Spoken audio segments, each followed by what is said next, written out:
It's new this morning, Iran announcing plans to once again allow commercial shipping in and out of the Hormuz Strait. This comes as tensions between the U.S. and Iran are continuing with no broader agreement yet in place.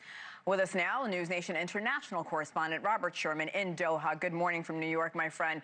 Tell us more about the latest posting and, of course, what's the latest out of Iran? Yeah, hey there, Hena. Well, the national security chief for Iran's parliament framing this as a means of being able to get ships through the Strait of Hormuz, though it gets a little bit more complicated than just that. They say that there's going to be a route that will be unveiled in order for ships to transit through. But listen to the words of this Iranian official who said that in this process, only commercial vessels and parties cooperating with Iran will benefit from it.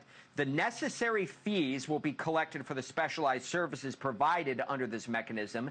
This route will remain closed to the operators of the so-called Freedom Project. So making clear this is not going to be open to American ships or allies of the United States. But you also have that line in there, the necessary fees.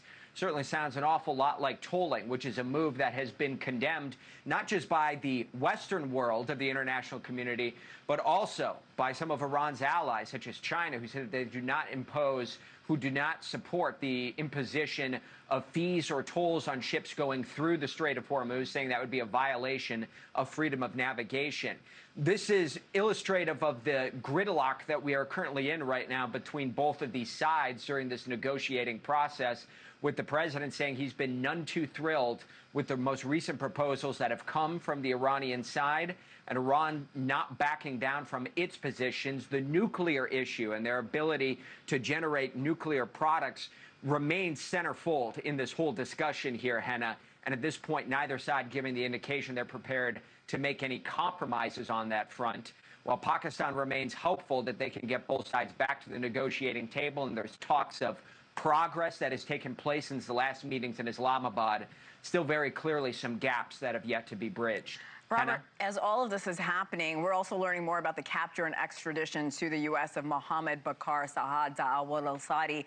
Talk a little about how the story is sparking new fears of Iran using proxy groups beyond the Mideast. You actually warned about this months ago when this conflict even started. And al-Saadi was picked up in Turkey by Turkish officials who were there and then extradited back to the United States. That's one element of all of this, transiting outside of the Middle Eastern proper region.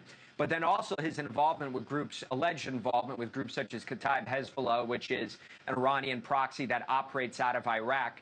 When you listen to the formal complaint that was issued by the Department of Justice, what they say is that they allege that al-Saadi discussed attacking locations in New York, California, and Arizona and presented a serious threat to our national security.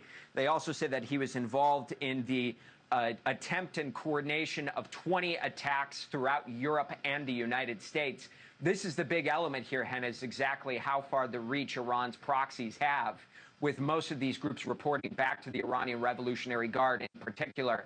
Hezbollah itself operates out of Lebanon. You have Kataib Hezbollah in Iraq. You have the Houthis in Yemen.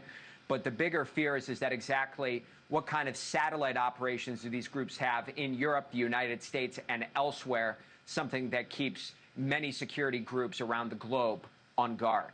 Hena? No doubt about that. Robert Sherman, live in Doha. Robert, thank you. Thank you for watching. Subscribe below and download our NewsNation app right now on your phone, and you will get fact-based, unbiased news for all Americans.